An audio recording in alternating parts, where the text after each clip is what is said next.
Good morning, everyone, and welcome to Quest EuroTour 2020-2021 wrap-up from sunny Paris and InVivo headquarters. We're delighted to have you with us today to close this one-year program where we went all over Europe to discover change makers and committed partners working for a more resilient and sustainable agri-food system. Since the launch of Quest in 2017, our mission remains unchanged. It is to foster an ecosystem of committed players to accelerate the best innovation by testing co-developments and distribution agreements. You will now discover the summary of this past year, and I'm turning to you, Rachel. I think we've got quite an interesting program this morning. Yes, indeed we do, Jerome. Thank you. This morning we'll be hearing from some of our very key partners who have been accompanying us along this quest, plus Laurent Martel, the CEO of Bioline by InVivo, pitches from the 7 laureates from the 7 regions that EuroQuest covered this year, input from a very insightful roundtable on transition of European agriculture to face the challenges of a healthy, sustainable, and affordable diet. And finally, we'll also enjoy a keynote from Marc Poncel, from the DG Agri of the European Commission. It's Earth Day today. And this morning, we'll see how the use of technology combined with other new practices can help European agriculture have the positive impact on our climate challenges. So now I'm very proud to welcome Laurent Martel, CEO of Bioline by InVivo. Thank you, Rachel, and it's always a challenge to speak after you in English. Thank you. So I want to welcome everybody for this Quest EuroTour 2021. And on behalf of Thierry Blandinière, our CEO of InVivo, who unfortunately could not make it this morning, I'm going to say, and he apologizes for that, I'm going to say a few words of introduction. And what I want to start with is to just re-explain why we introduced this program in 2017. Clearly, it's because agriculture is changing, and farmers are facing more and more challenges to feed a growing population, but also improve the quality of the food, adapt to environmental constraints under more regulation, and adapt also to climate change, and I would even say contribute to minimize climate change. That's big challenges for our farmers. And we at InVivo, we consider that most of these challenges can be addressed. But they can only be addressed through innovation. This is, we need innovation in agriculture in all topics. It's in seeds, it's in crop protection, fertilizers, digital. We need great innovation, especially to fight climate change. And we are convinced that not a single company can claim today that it will address on its own all these challenges. That's why we believe in open innovation. We clearly need to identify, test, speed up, and consolidate all the best projects to turn them into practical solutions for our farmers. So this year is our 4th season of the contest, the Quest EuroTour 2021. And to me, it's a great feeling to see that even if European agriculture is suffering, struggling a little bit, and the episode of frost 2 weeks ago is not helping, we still have great talents and incredible entrepreneurs that want to bring innovation to our agriculture. And for me, who has, I would say, in a normal life, travel the world all the year, I want to say that Europe is still a reference of excellence in agriculture. That means that for the entrepreneurs that will succeed here, it's also a great opportunity to open new perspectives of development internationally. And obviously, as InVivo, we'll be extremely pleased to support their development. And just one figure, since the beginning of the program, 4 years ago, it's now more than 20 startups that we are helping developing. So it's a big success, and I wish the winners of the contest this year to follow the tracks of these successful companies. I don't want to be too quick, so just to finish, I want to thank all the participants. I want obviously to thank all the candidates, but also the co-ops, the European co-ops that have been helping us hosting the regional contests, and all the partners that have been helping supporting the Quest EuroTour 2021. So I'm turning it back to you, Rachel, and I think you've got a very special guest to introduce after me. Indeed we do, Laurent, but I want to first thank you because it's really exciting to hear all that Invivo is actually working on and how we're working with our different partners to really push progress through. So thank you, Laurent. And now I'm very pleased to welcome the French Minister of Food and Agriculture, Julien de Normandie.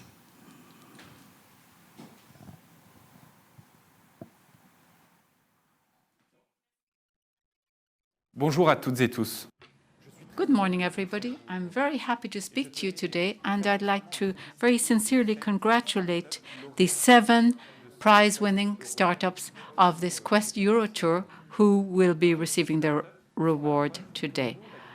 This is the proof that the farming world is part of our modern era. Unlike what some people might make us believe, the DNA of the farming world is indeed innovation. We've got to say that and highlight that. When man settled and became sedentary, he kept on innovating so as to feed himself and his family better. And we see perfect illustrations of this around us. Look at seed breeding, for example. It is highly technological. It's not empirical anymore. And that holds true for plant seed breeding, but also for all other parts of the farming world. You're all very well placed to know that science without a conscience is the ruin of the soul. You've got to innovate. It's a must. But you also have to know why you're innovating, why we want to innovate, where we want to bring our farming world and our food chain thanks to this innovation. And in our French Agriculture and Food Ministry, we believe you've got to innovate so as to build up more sovereign farming, because you're not strong as a country if your farming sector isn't strong. And a strong farming sector is one that tackles the different challenges that it's faced with. Firstly, you have the ecological transition and the transition given climate change events, adverse events. So the 7 laureate startups are the proof of that. Innovation is key. It's key to enable our farmers to create value, not just environmentally speaking, but also at the same time economically speaking. And I think it's this twofold value creation that will have to dictate our public policies. I'm thinking in particular of the Greenback startup, the French startup in this contest. Taking count of the amount of carbon and organic matter, the integrity of biodiversity in the plot is used to analyze the quality of the soil so as to have a full vision over the health of agricultural soil so it can be regenerated. This is a perfect example of the partnership that can be engaged in between the creation of environmental value and economic value in the farming environment. And it's even more important when we bear in mind that soils are the second carbon sink after the oceans, before forests, on our planet. So we've got to be really, really fast movers here. And we should be ambitious and should be optimistic about responding to all of these challenges before us. Yes, farmers, the players in the agri-food chains are hugely important, and they're the ones who can help us to abate the problems related to climate change, be it reducing the quantity of chemical inputs thanks to precision farming, or whether it's a question of protecting our crops against adverse climatic events thanks to predictive meteorological tools, or by finding new solutions so as to protect ourselves better given these adverse climatic events. These are all sorts of possibilities that are open for innovation in the future that's taking place all over in all forms in the farming world. France is one of the countries that's spearheading the move, and it's thanks to all of you, thanks to your inventive spirit, that we can be proud of what's being done, and we're very proud of the work that you're all doing every day. In 2019, we had about 650 startup companies in agri-tech and food tech, all told, in France. So it's an ecosystem that's very dynamic. And this momentum we have to support. We've got to continue supporting, and you can rest assured that I'll be a strong player in support of that, because I believe firmly in the action you're all undertaking. When I came to this ministry, I decided I should attach particular importance to innovation and research to mobilize the efforts of everybody whenever it's necessary in the short term, in all areas, but also in the medium and longer terms, in reconquering our food and agricultural sovereignty. At all levels of the action we take, this must be reflected upstream and downstream of the value chain. We've got to innovate in all of those places, be daring, be bold, and have a firm intent to succeed. Today, this innovation is beneficial already, and it'll be even more beneficial in the future for our farmers.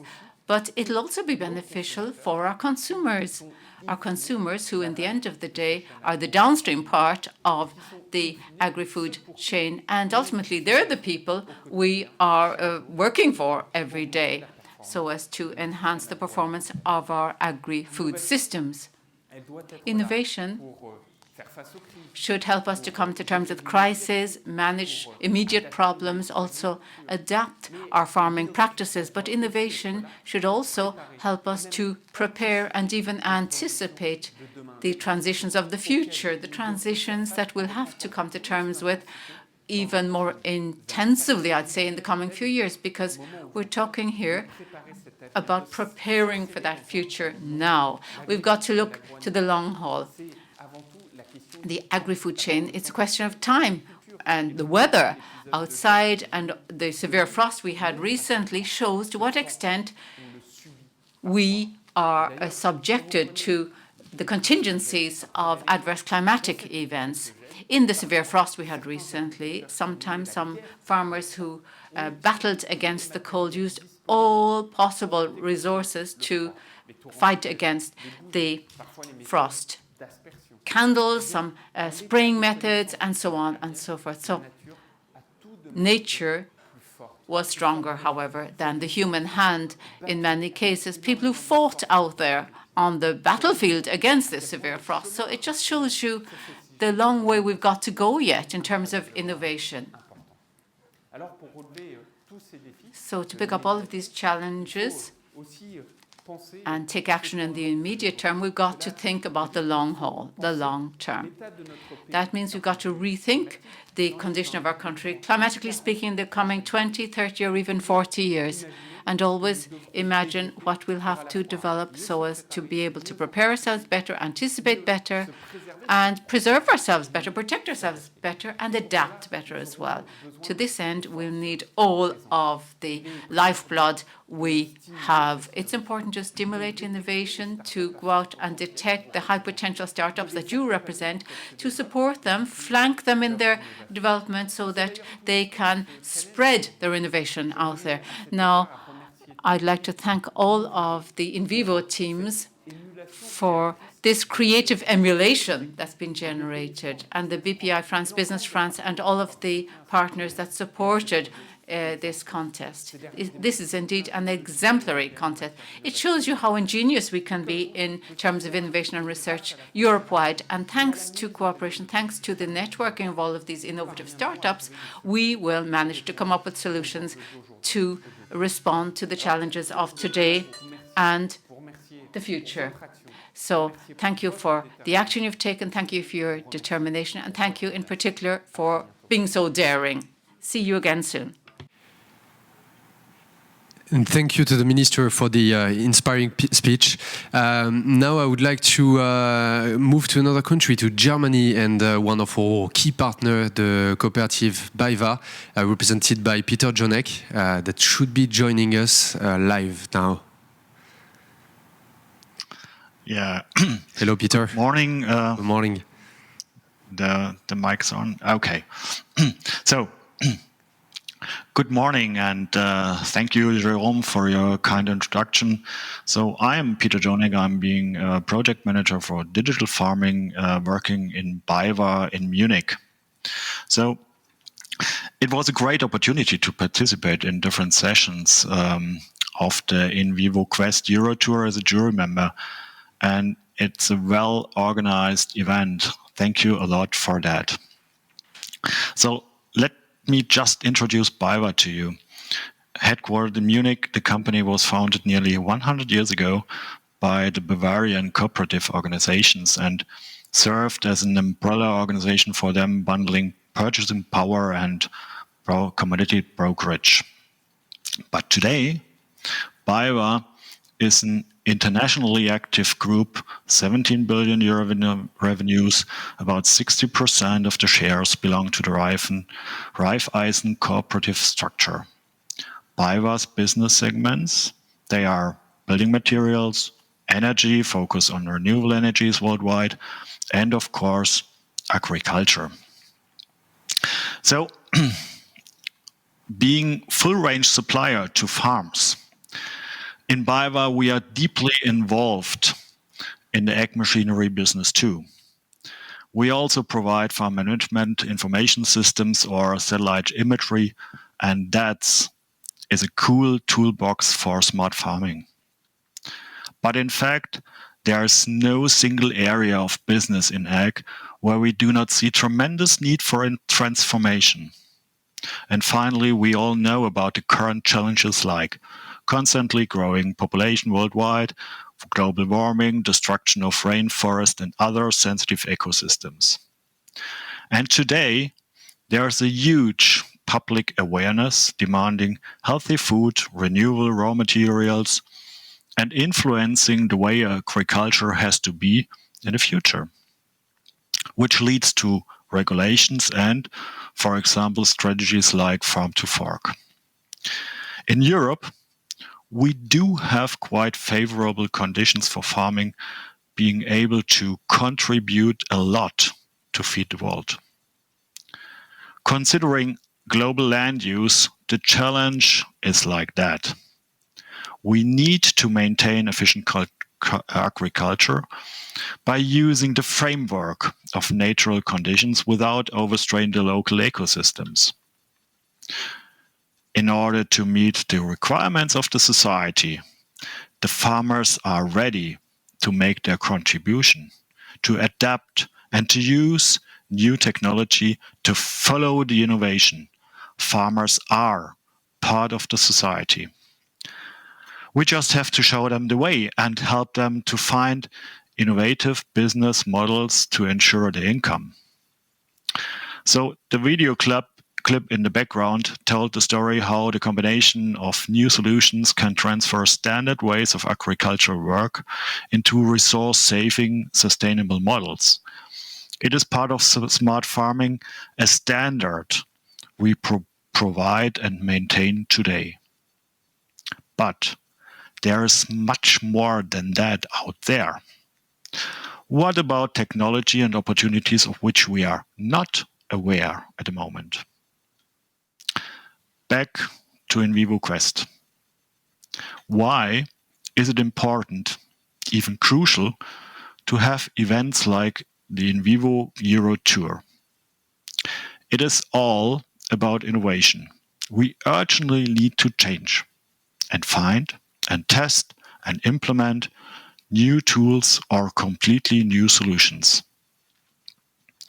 But the thing is, we know that large companies like ours are having the power to implement promising solutions, but we all know revolutionary ideas are normally not that much born in a company where the daily business dominates. So let's go out and find and support good ideas. And that is exactly what invivoquest did in an excellent way. In view of the number of promising companies selected by invivoquest, it was a hard job to give the ratings. Now there are stories waiting to be told, wouldn't it be possible to deeply inspire the public by fascinating new approaches and technologies in agriculture? Thank you.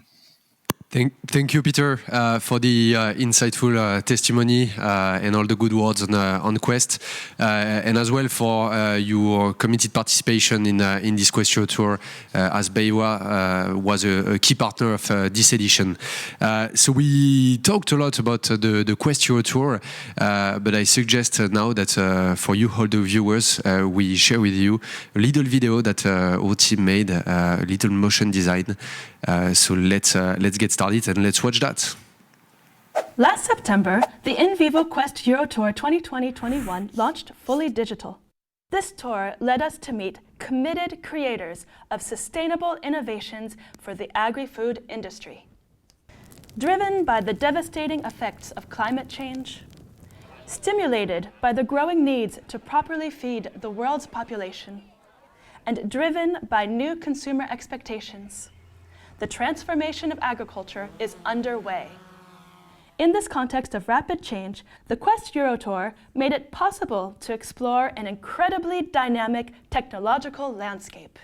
From the wheat fields of Sweden to the olive groves in Greece, and from the vineyards of Bordeaux to the vast plains of Ukraine, 7 areas with high innovation potential were visited.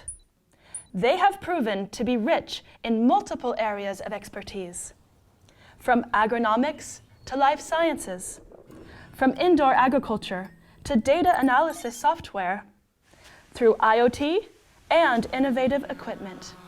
The Quest EuroTour confirmed that our old continent abounds in talent to progress together toward this transformation of sustainable agriculture. What a nice overview of the last year. So maybe in a few figures for this transition. So this Quest EuroTour was involved more than 60 projects that were auditioned by more than 100 experts, both from InVivo and from our partners. And we have selected for you 7 projects that we'll pitch today.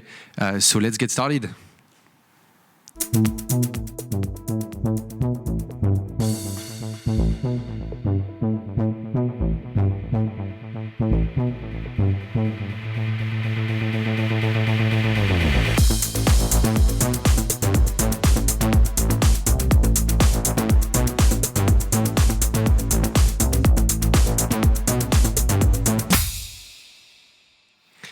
So as the first season, the first region, of this Quest EuroTour, Northern Europe, which is composed of Scandinavia in the north and the Baltics in the east. It's a region mostly known for its cereals as a crops, quite short growing seasons. However, climate impact may say that growing seasons may increase, which could have some benefit on the region. However, farmers there will have to deal with new pest and disease pressures, and this is why the technological landscape and the strengths of this landscape in the north, represented by public entities such as Rice Sweden or clusters such as Food and Bio Cluster Denmark, which position the region as a key hub for instance, agrobotic, biotechs, and as well a region where access to capital is quite facilitated.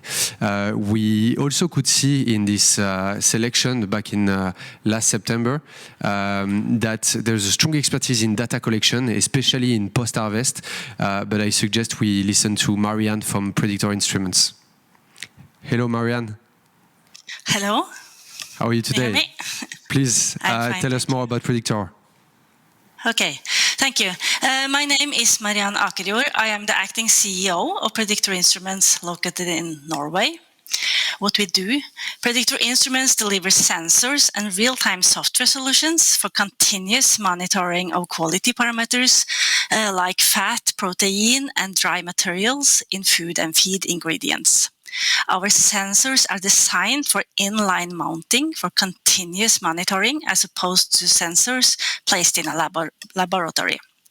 They are small-sized and robust and can easily be mounted on different types of agriculture machinery and equipment, like industrial compactors used for harvesting, which gives access to the product composition and nutrient content of each single round ball in the field.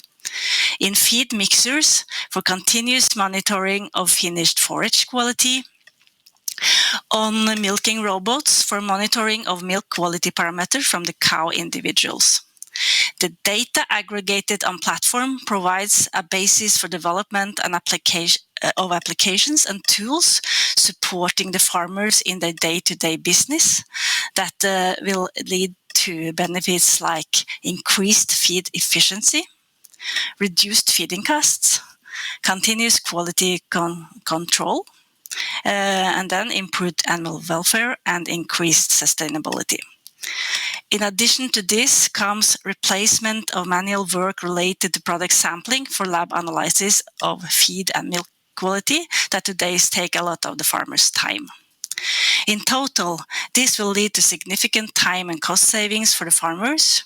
Our calculations shows potential yearly savings for dairy farmers with 100 cows in the range of 20 to 30,000 euros per year.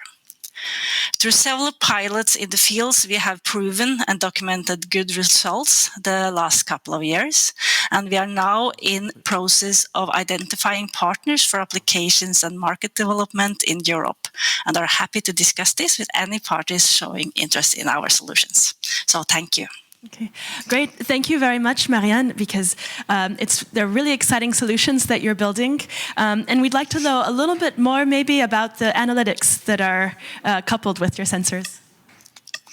Yes, we have been working a lot both on the sensor development side and the analytics, because that's where the key secret is both the analytics, both for management of the sensors, that we will have volumes of sensors out on the farms for keeping for the quality control of the measurements and keeping the certifications of the sensors, but also for combining the collected data from the feed qualities and the milk quality and implementations of algorithms for increased feed efficiency. That's a core part of our activities.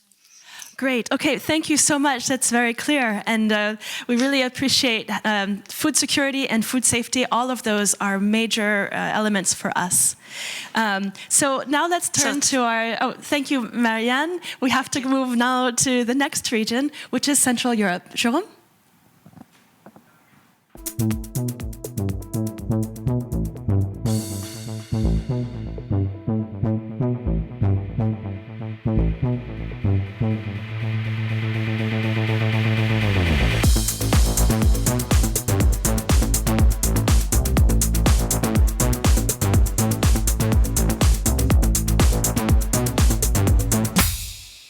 Yes, second region of this Quest EuroTour, Central Europe, which can be divided with the two Alpine countries, Switzerland and Austria on one side, quite big in terms of agriculture on specialty crops and especially apples, and Visegrad Group countries on the east, such as Hungary and Poland, which are more tailored for arable conventional farming. The experts from GRC in Europe are telling us that the region will know quite a drastic increase of temperature, which may put at risk many crops, such as the orchards, and will affect both yields, fruit composition, and harvest dates.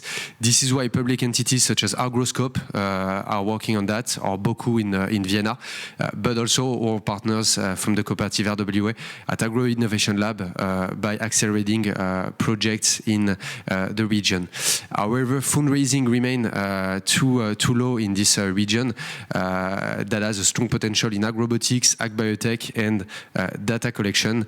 And we will have one right example with Gamaya that is working aerial imagery, and that will be introduced by Thomas Perrachon. Thomas, you should be live. We're all here. Hello. Hey. Thanks Invivo for the invite. So I'm Thomas Perrachon. I'm the Chief Commercial Officer of Gamaya. So we're based in Switzerland. startup that is a spin-off of a PFL technology school in Switzerland. And we are a remote sensing company working based on imagery from drones or imagery from satellites that we analyze and turn into insights for the growers or partners on crop-specific solution. In the imagery, we also develop a unique sensor, hyperspectral sensor, which allows to go far beyond the visible spectrum of standard photography and also beyond NDVI, which is one of the most common tools used in remote sensing, to get much richer data sets and much richer insights about the state of the crop, the health or specific diagnostic. Even though we're based in Switzerland, our key market is actually in Brazil. We're addressing sugarcane as our primary focus. Sugarcane was a good example to Swiss, very large-scale agriculture with continuous operation, is a perennial crop with a lot of activity involved in terms of agronomy optimization, but also the operations on the farm, the logistics, harvesting, planting. So we developed a platform that we now sell in Brazil to the sugarcane growers. We address issues around planting, diagnostic of issues in the planting quality, identifying gaps that allow the farmer to replant and take action. We also develop solutions around weeds monitoring and harvest monitoring. Brazil has been our first step, but we also operate in India, which is the second largest market for sugarcane. And we're also expanding into new crops with soybean. We're going to launch a new solution this year around soybean nematode issue. That also is a key issue in Brazil. And we're going to do it not B2C as we're doing in sugarcane, but B2B with partners Syngenta in the case of Brazil. Great, Thomas. So as you see, the company, even though based in Switzerland, has been addressing markets outside of our region. Brazil is the number one for various reasons. The size of the market, but also the nature of the crop, sugarcane, that was a very good starting point. Mm-hmm. We're expanding into new crops, such as soybean.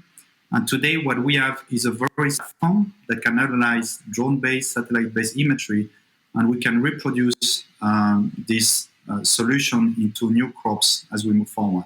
Thank you, Thomas. And how about moving forward? How do you see the way you would need to develop things for Europe? What would be some of the additions to make? So I think, of course, we have Europe natural thing to do as well. We've been active, I haven't mentioned, but in Ukraine, also in Switzerland, of course, more in R&D around the breakthrough technology, for example, hyperspectral.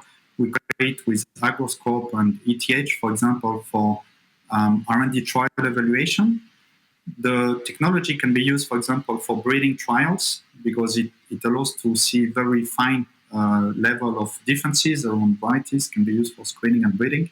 So what we see for Europe is probably deeper, for example, to be used for R&D trial evaluation, such as breeding. And we also see opportunities in some of the high-value crop, such as wine, that we've been having on our radar for some time. And those are the things we consider. We haven't activated yet. Our approach is to do it through partners, as I explained before.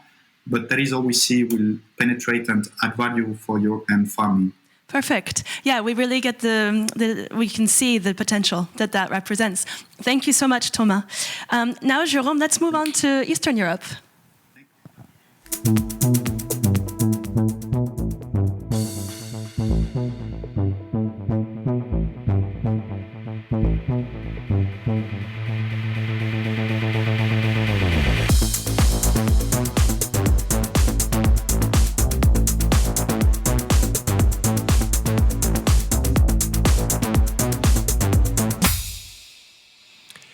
Yes, Yes, third regional selection, Eastern Europe, which is a region quite known for its exports of cereal, mostly from Ukraine and Romania. It's specialized in sunflower seeds and maize especially. It's also a region where there is a huge gap between small-scale peasant farming and large agro-holdings. However, the landscape may change due to repetitive droughts that will hit the Black Sea countries and may put some crops at risk in the close future. The technological landscape here is not very developed. It's pretty new, and it's mostly pushed by two types of players. On one side, we've got MHP Accelerator that belong to one of the largest agro-holding in Ukraine, MHP, and that works to develop technologies to optimize every acre that they have under management. And on the other side, we've got AgroHub in Sofia, Bulgaria, which is a digital innovation hub of the European Commission, working on giving access to small-scale farmers to digital tools to help them perform better. Very few fundraising in the region, and it's a pity because there is a very strong expertise in data collection and data analytics, and this is something that we could see during our Quest selection back in October 2020. However, our laureate is quite different from that, and all the special expertise in biopackaging. So my pleasure to welcome Athanas NF from Biomic. Hello, good morning, Athanas. Hello, everyone. My name is Athanas Enif, and I am a co-founder at Biomic. We are a product design and innovation company that uses innovative eco-materials and waste streams to create truly sustainable products that will give you the competitive edge on the market. So we're active in three fields: that's packaging, construction, and interior design. One of our favorite materials, though, is mushroom material. This is the one that we have the most experience in working.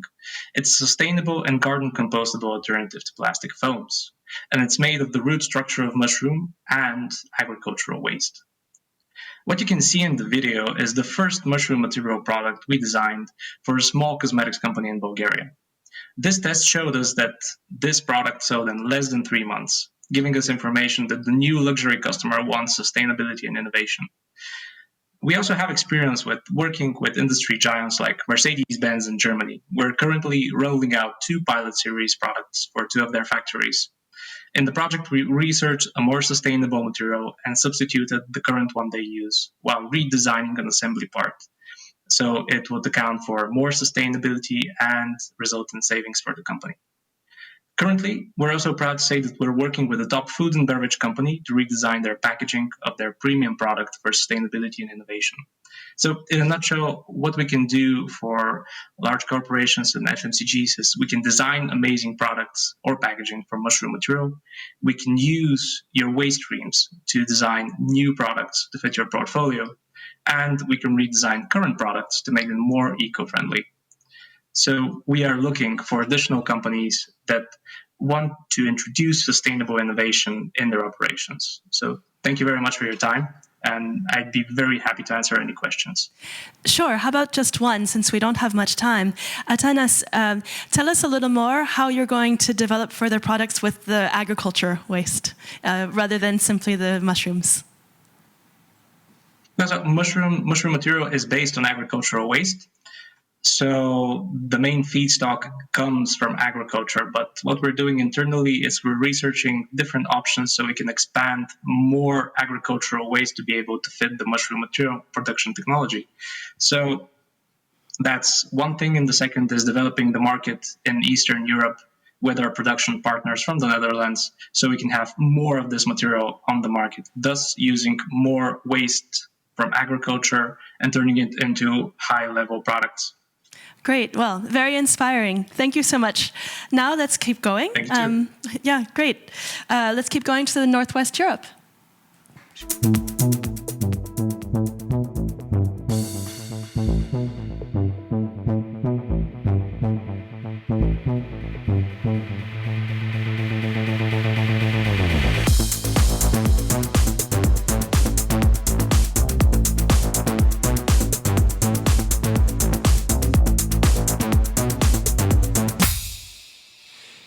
Yes, Yes, now time to move on to the fourth region, Northwest Europe, which is composed of Benelux and Germany, and it's a region known for its very diverse agriculture, and also to be known as one of the regions with the highest productivity in the EU.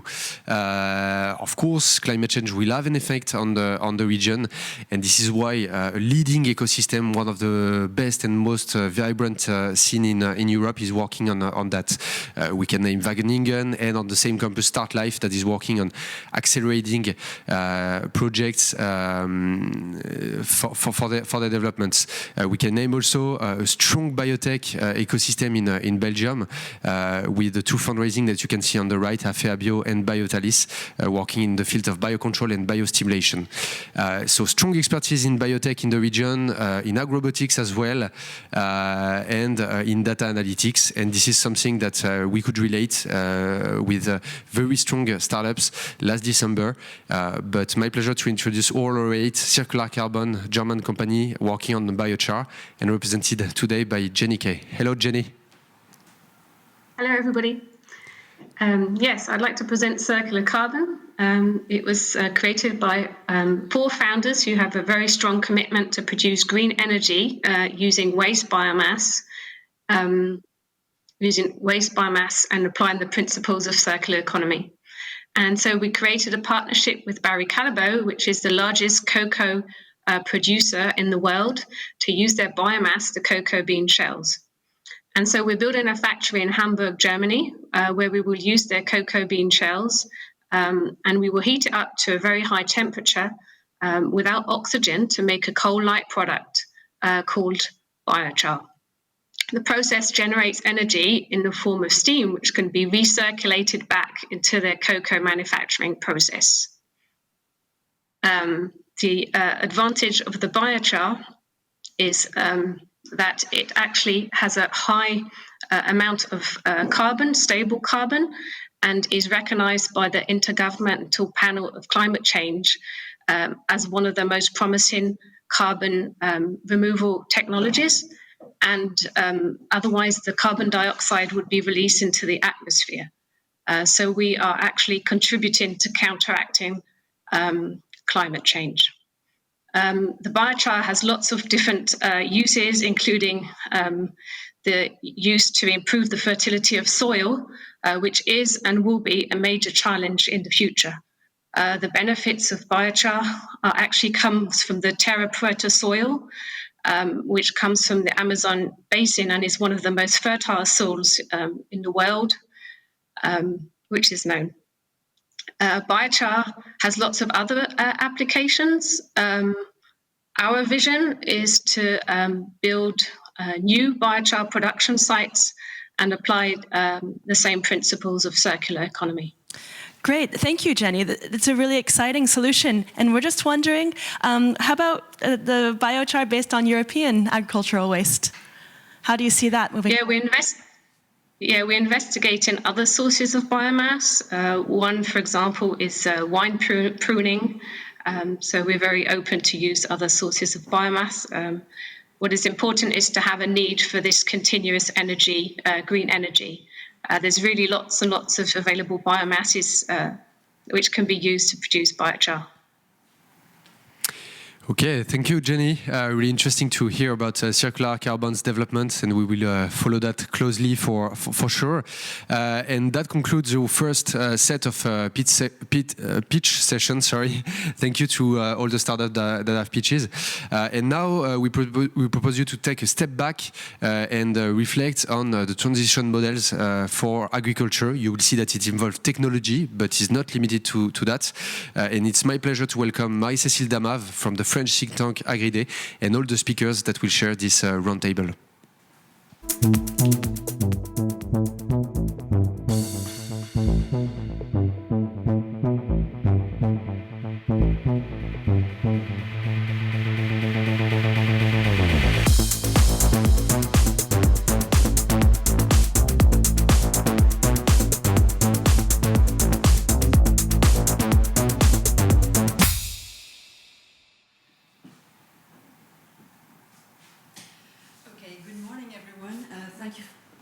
Sorry, my mic. Good morning, everyone. I'm very happy to be here today. My name is Marie-Cécile Damave. Thank you to Jérôme for his kind introduction. So I have the pleasure to moderate this roundtable discussion on the various transitions for European agriculture to face the challenges of a healthy, sustainable, and affordable diet. So we've seen that already in the course of this morning discussion. Agriculture and the whole food chain is facing a number of challenges that need to be addressed simultaneously.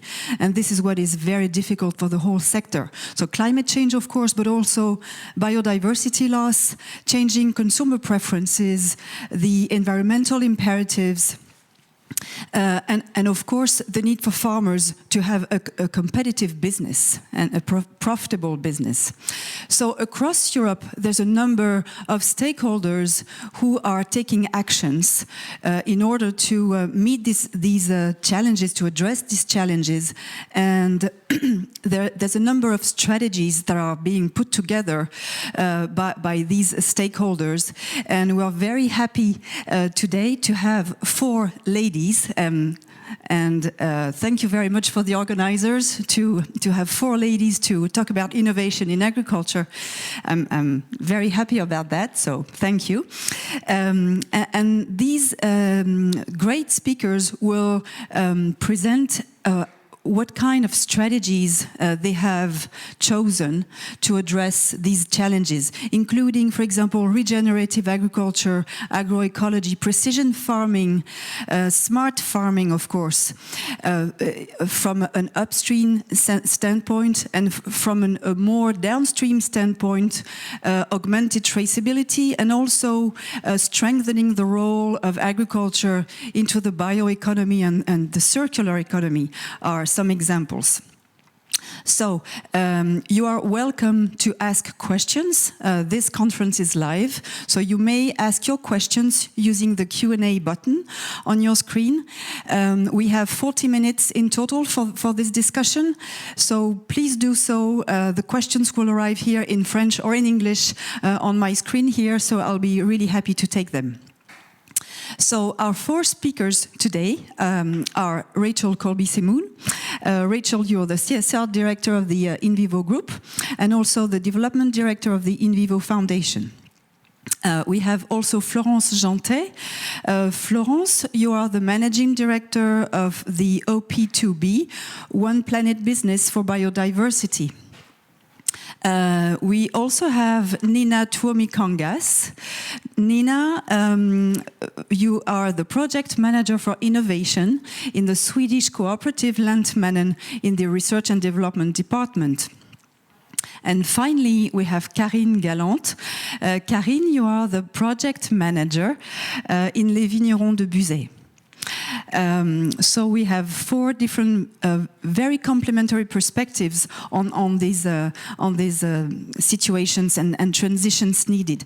Karine, I would like to give you the floor first, because I think it's really interesting to start with the wine industry and the grapevine and wine production, because you're one of the sectors that is the most impacted by climate change.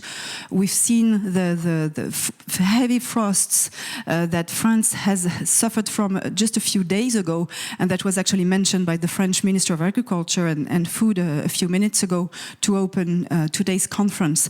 So I would like to hear from you about what kind of actions are being taken right now by Les Vignerons de Buzet to address this great challenge, as well as other environmental challenges, by the way. The floor is yours, Karine. Hi, everyone. Thank you.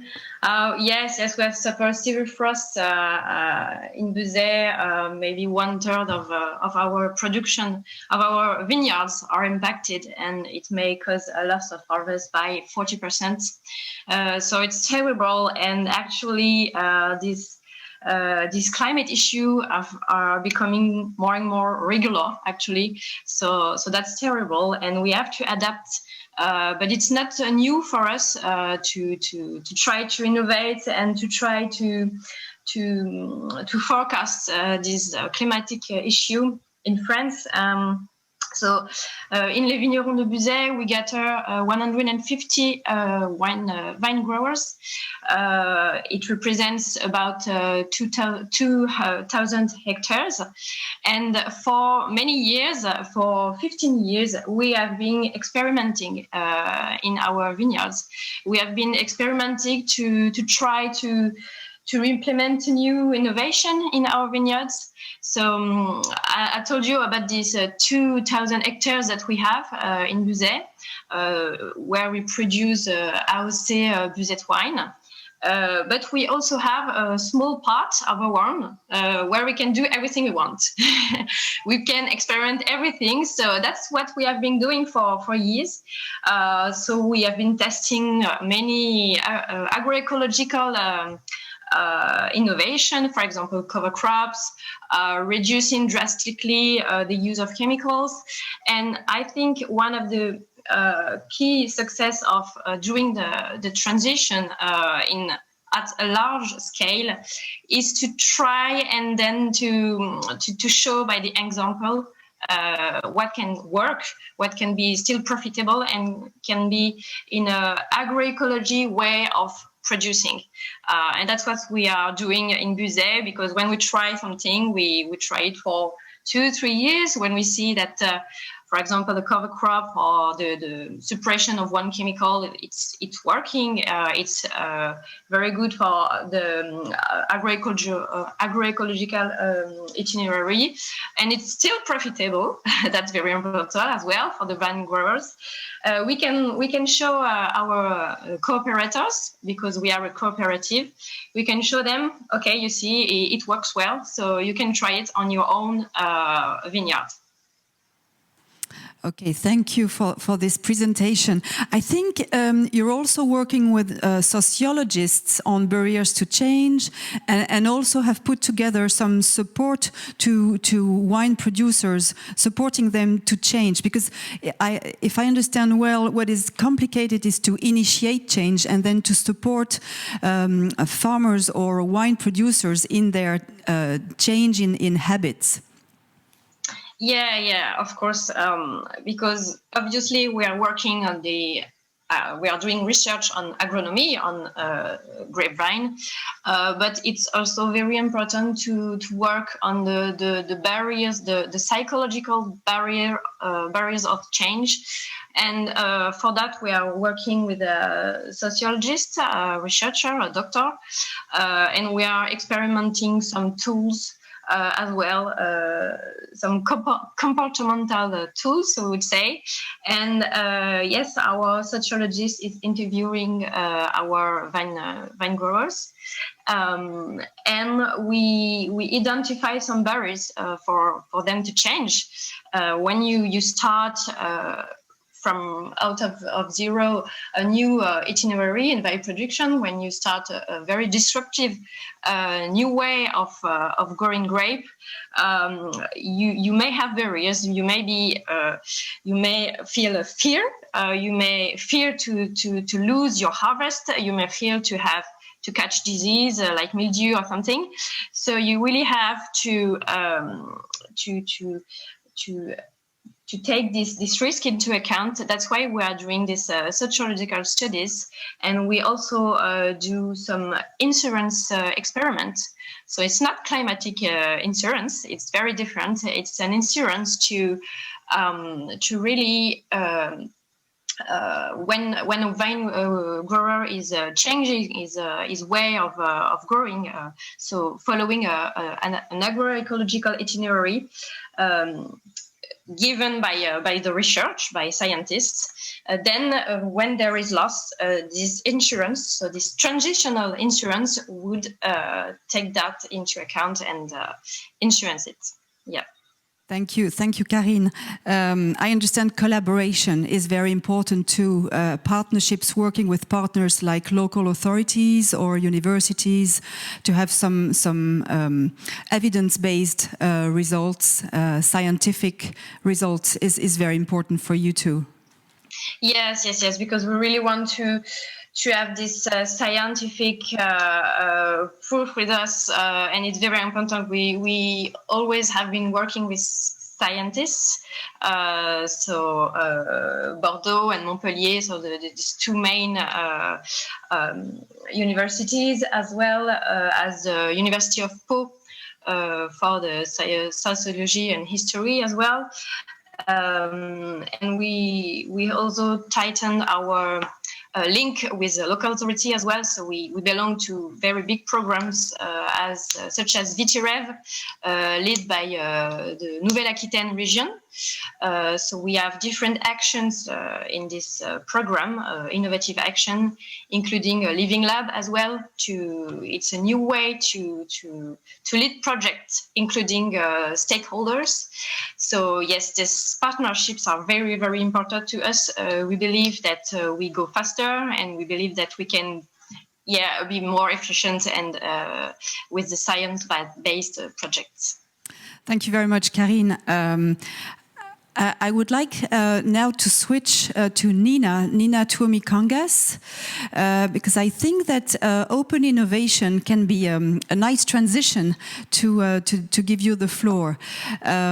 We just talked about grapevine and wine production, and I think, Nina, the Swedish cooperative Lantmännen is more focused on grain production, grain processing, the milling industry, etc. So we're switching to and wheat especially. So could you please tell us what kind of actions your cooperative has taken in the past few years and is taking right now to address these challenges of competitiveness, but also environmental sustainability in this sector? I understand that your cooperative has taken some very specific commitments to climate neutrality by 2050, and this is expressed in a paper named Farming of the Future. And I think open innovation is something pretty big as part of your strategy. Yes, good morning, everyone. Really happy to join the event today. Yes, Lantmännen has a lot of focus in research and innovation across the whole value chain, and the farming of the future is one of the main initiatives that we have taken, and I think it demonstrates really well how we try to combine the whole value chain there. And in this farming of the future, we have as one example farming program called Climate and Nature. And there we have been able to decrease the climate effect by 30% by taking into use more environmentally friendly farming methods and then applying them systematically in wheat, rye, oat, and barley. And then the key thing, what you also referred, was that it's a sustainable business, both in climate-wise, but then also in profitability. As we are owned by 20,000 farmers, it's really important for us then to build solutions and platforms that solve the problems of today, but then also future. And then the farmers are compensated in this program for the increased costs that they have. And then how it's then possible is that then using our consumer insights and knowledge, then we have been able to develop products that add value for the consumers, and consumers are willing to pay. And then it's very much about healthiness, so whole grain and fiber and good healthy nutrition, but at the same time it has to be tasty. So that's a really great example of what we have then put focus across the whole value chain. Okay, yeah, so really generating value from the farmer to the consumer, and generating some visibility at the level of the consumer of what's been done upstream. What about this accelerator program named Greenhouse that you have put together? I think it's a little comparable to invivoquest, right? Yes, yes, we started Greenhouse some 6 years ago, and we have already done 10 cycles, and in a few weeks we have the 11th program starting, and the theme for this year program is sustainable nutrition, and basically we had application time where then both external startups and internal entrepreneurs were able to seek in, and we get really record many applications this year, and now we just last week informed the selected process, so it's a really nice mix of early stage ideas and then also startups that are already a bit later stages and then are willing to scale up and build a sustainable business. So we have like circular economy ideas there, and new ingredients, new products, new business models and new services. So it's quite exciting, and we are actually already now preparing also for next year's program, and that will be then announced later. That will be about agriculture. So we hope to get also many applications from you who are listening today. Very good. What kind of innovations do you think are the most promising to tackle the challenges that we're facing right now? I think based on the applications that we got today, I think there is a very clear trend that people and organizations are putting a lot of focus in side streams and the circular economy. So I think that this year was a big jump compared to previous, how innovative ideas and solutions there are to tackle the side streams that are maybe nowadays not fully used across the food industries globally. So we really hope that we are able then to advance circular economy then through the program.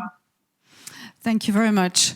Thank you, Nina, for this very informative input in the discussion. I would like now to turn the floor to Florence Jantet. Florence, you're the Managing Director of the One Planet Business for Biodiversity, OP2B. So maybe not everyone knows about this organization. It's an international organization of private companies all around the world. All these companies, it's actually a coalition that aim to address the challenge of biodiversity loss. And when we prepared together this roundtable of this morning, you told me, well, we think that biodiversity loss is even harder to tackle than climate change, and that it can be even a greater danger for food availability, food security than climate change. So I think this is very striking. Could you please tell us more about that and about the various members of this coalition and what kind of strategies are put together to tackle this challenge of biodiversity loss? Yes, good morning, everyone. Thank you very much for the invitation and the opportunity to explain a little bit more about OP2B, indeed, One Planet Business for Biodiversity. We are a coalition of 27 actors from the closest possible to the field, the farmers, to the shelves. I'm very happy to say that Invivo is a major contributor to this coalition, and thanks for that. What we are trying to do together is actually to bring back biodiversity into the business and to scale it up. Why? Because these 27 actors have by themselves tried some initiatives and discovered that alone you cannot do it. And why they have embarked themselves in this journey is because biodiversity loss is becoming a massive business risk. It's also a massive source of innovation for the future. So in every challenge, there is always an opportunity. What currently we are doing together, all those companies are agriculture-centric, and we believe that we can contribute to fix biodiversity by looking differently at our supply chain and the way we are driving in those companies the demand on the upstream. Those companies are upstream companies like in vivo input providers, but they are also massive consumer-facing organization coming from the food industry, coming from the cosmetic industry, luxury goods, and suppliers in between, and also distributors. So we believe that together we can have different actions, and we have decided that we are going to work on regenerative agriculture and the scale-up of regenerative agriculture. So doing and managing differently the soil. Secondly, addressing the biodiversity in the portfolio of the company, so to create demand from the supplier. And thirdly, the third pillar of our action is about beyond deforestation, which is, of course, a major topic also for agriculture, and the transformation of the land, is about restoring and nurturing the biodiversity around the field, because we need the ecosystem services to be able to have a much better system working together. This transition is very difficult, but we believe that the industry has a role to play. Why? Because we have been on the last years and decades, the one also driving the concentration into very few raw materials, commodities. Currently, 70% of the world depend on 4 or 5 key commodities. And we think that this is not the right way going forward, that we need to bring much more biodiversity into this field. And why is a big challenge is because actually with the climate change, and we've heard from Karin already what does it mean for the grapes, but this is going on a massive amount of different raw materials, vegetables, fruits. There is in danger, and we need to make sure that we keep having the diversity that will be a pool of resources to fix these challenges for the future by getting all these genetics back in the ground and cultivate it to get solutions. And this is all about innovation. We have only, if we listen to the scientists, we have only a few years to make it happen. And biodiversity, it's 8 to 9 years. And biodiversity is key to fix climate. Agriculture is key to fix climate. It's a kind of a complex matrix that goes together. And innovation there is a must. Thank you. So what kind of innovations are you referring to more specifically? There is a different level of innovation, and I'm super actually excited from what I've heard from the different startups this morning. There is, first of all, innovation on, it may look a little bit weird, but making massive companies working together on the pre-competitive manner to address this topic, it's an innovation by itself. So this coalition and this way of trying to align the different actors along the value chain is an innovation. It will be innovation, and we've heard about it, on precision agriculture. If we want to reduce the input, it doesn't mean that the inputs are not necessarily. It means that they need to be applied in a very different manner. We need, and we've heard about it on geolocalization, to see and measure what we are doing. We need digital agriculture. We need quick metrics solution and affordable at the farm level to be able to inform on the change and adjust and give management decision at the farmer levels on what they need to adjust. At the company level, which is about this coalition, it's very important as well that we are able to measure the impact that we are driving in coherence with the outcome on the ground. So we need also there a coherence on the indication, and working together on specific projects at systemic, at regional, at geographical level is also an innovation, because we are used as a company to innovate within our silos to a certain extent. Now it's about finding innovation cross categories in a region or per categories together to make this change happening fast. Thank you. So it's an organizational innovation and also a technological type of innovation that is needed. It's really the way that people work together. And there's a sort of a chicken and egg discussion here. Who starts first? Is it the food industry? Is it the retailer? Is it the farmer? It needs to start from somewhere.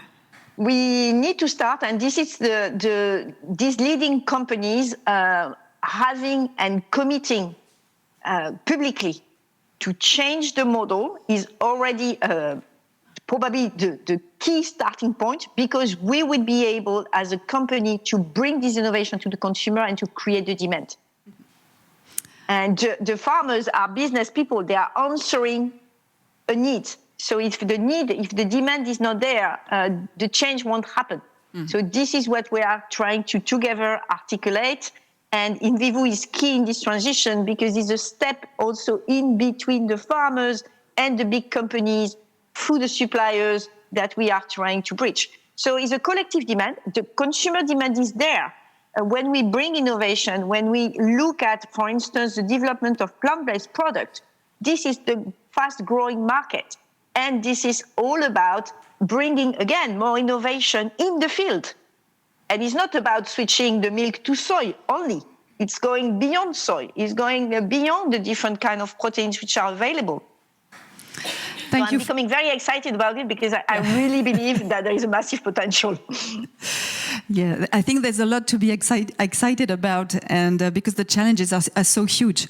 So I think it's now a great time to give you the floor, Rachel. So you are going to present here the InVivo Group's perspective on these challenges and the various strategies that have been put together. So as Florence said, InVivo is part of the OP2B and is very much involved in digital farming and in regenerative agriculture. So could you please describe us the various strategies that are being explored by the group? Yes, with pleasure. Definitely at InVivo, our purpose is to drive and accelerate the transition to more sustainable agriculture. And we believe firmly that we'll make it happen thanks to sustainable innovations that have a positive impact, a triple positive impact, because both on the environment, economically, and also society as a whole.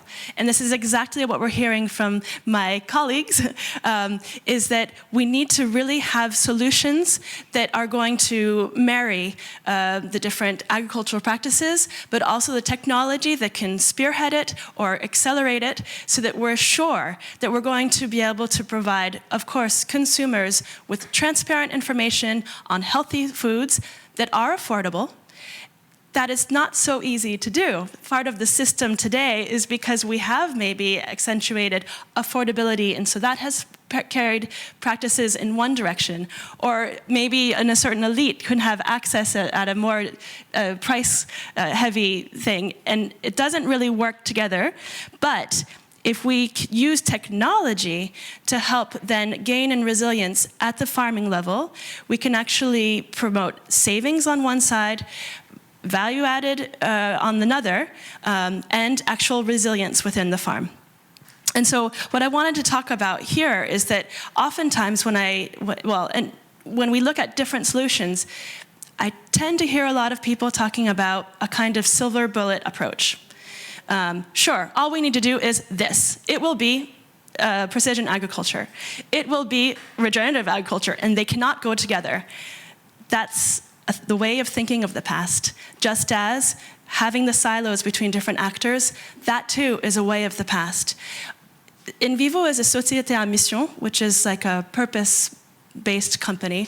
And what we're trying to do is actually have a systemic approach, but to the whole entire challenge. We want to put in place a resilient agro-system that is going to pull these things together and consider what are the benefits that the consumer is looking for? What does a healthy diet mean for a European consumer? And what does that mean that we can do on the field? And so we're going to try to marry these things so that when we make one step forward, it's actually going to have a collateral positive effect on all of these other challenges. So if I get a little bit more into specific details, precision agriculture is something that we believe in. We have really interesting solutions such as Biodiversity, where they're going to use interparcellaire modulations in order to really just put what you need when you need it, where you need it. And what we see is that actually generates from 30 to 100 euros improvement in terms of a return on investment for the farmer, because already it provides so much savings in terms of what they need as inputs, and that means less dependence too on inputs, but it also provides far improved yields. And these are the kinds of solutions that we're wanting to look at. It's something that's going to start a way of having a better management of soils. But that type of technology is interesting because it can be also married with regenerative agriculture, where we're going to use nature-based solutions to actually help gain in resilience and help the soils become, be able to sequester more carbon, have a better water cycle, and then using the digital as well, to let that be known, so both an off-taker or an industrial or a consumer afterwards who wants to know what is this food that they're actually eating, where does it come from, how was it grown, we can provide that information to reassure them, use that value to help also the farmer then feel more comfortable in the way that their livelihoods is being produced. And I forgot what I was going to say after that, but carried away by my passion. But we also know that the digital is going to be able to show how that those practices, because we want to keep them affordable, that cannot be the only thing that's going to be creating the value.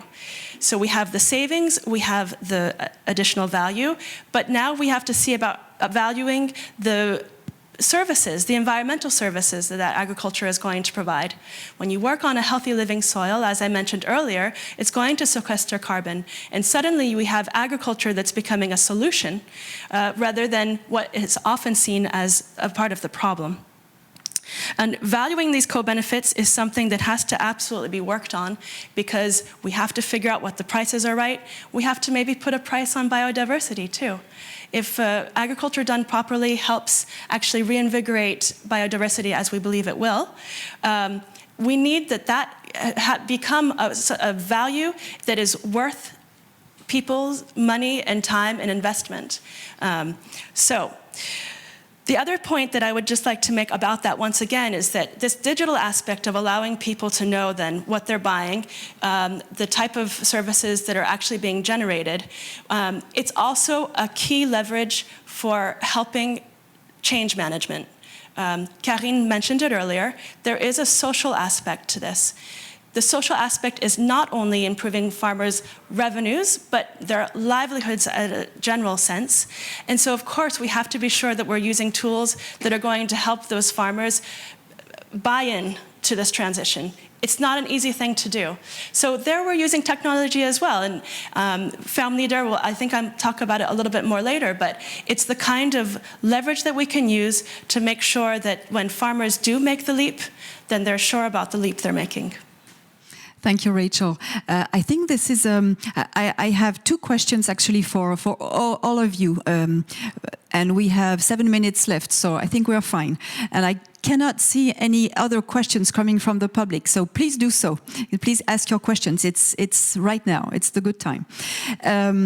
Yeah, two questions. You just talked about the social aspect and the fact that farmers need to be embarked in this transition and supported and driven. I think to answer that, one of the key things is demonstrations, is having some experimental farms or showcase events to show them how differently they can do this or that. And I think it's one of the things that have been put together by the various organizations and companies represented here. Karine, for example, I think in Les Vignerons de Buzet, you already mentioned it, but it's one of the things that are very important for the grapevine producers, is to see how change can be efficient and also affordable, but also productive and be profitable. Oh, yes, yeah, that's exactly. We need really to show to try it on the field beforehand, and then to show how it works to the vine growers. Otherwise, it won't work. If you show a new itinerary, agroecological solution, but very too much expensive, it won't work. So we really have to find a way to make it profitable for the overall system, so the ecosystem and the vine grower as well. Thank you. Nina, could you contribute to this discussion? How can demonstration be really a push for farmers to endorse or adopt some new innovations? Yes, and maybe we have a good example in our accelerator. So the whole accelerator program is based on experimenting and prototyping in a fast manner. So when the program is ongoing, the teams are then developing their ideas further and then experiment it. So after 2 or 3 months, they already have some early results, whether the idea works and how it could be further improved. Thank you, Florence. Is it working also in the same way in OP2B among the members? If one of the companies tries something new, then does it move the others? This is what we hope is going to happen. This is called the peer pressure in the industry. What we see happening, at least, is that the commitments are becoming better as some players start to disclose their commitment. So there is great hope there. We know that the examples where the transformation has been happened, there is companies who are completely regenerative already, but they started from being regenerative, are very appealing in terms of also business structure and the way they are impacting positively climate and nature. The big challenge for the companies is how to move these big boats into the regenerative model. So any example, insight, sharing practices is also extremely important, of course. Mm-hmm. Example matter. Thank you. Rachel? Yeah, sure. Well, first of all, I mean, when we see the different Quest laureates, for example, what we do is we use our network called Ferme Leader, which could be sort of pioneered farmers who are going to try out the different technology and do it in a very iterative way with those startups so that we're sure that it's not just a fun gadget coming out of Silicon Valley, but on the contrary, actually bringing the kinds of benefits and performance that the farmers need in terms of, once again, the triple performance that I mentioned. And I think that also then allows people to see that it's working. That said, another thing that we know now at InVivo is that we want to avoid doing too many sort of proof of concept, small projects that actually are built economically for something quite small scale and that don't always have the components that it needs to be able to then scale up to something bigger. So we try to use a lot of technology, digital platforms notably, in order to get that information out and be sure that these are steps along a longer run and not just a sidestep that doesn't ever then bloom into something bigger. Thank you. You just mentioned Ferme Leader, and I think this is a good transition to agri-progress. So the traceability question, I think, is the second question I would like to raise with the four of you, and then we just have 2 minutes left.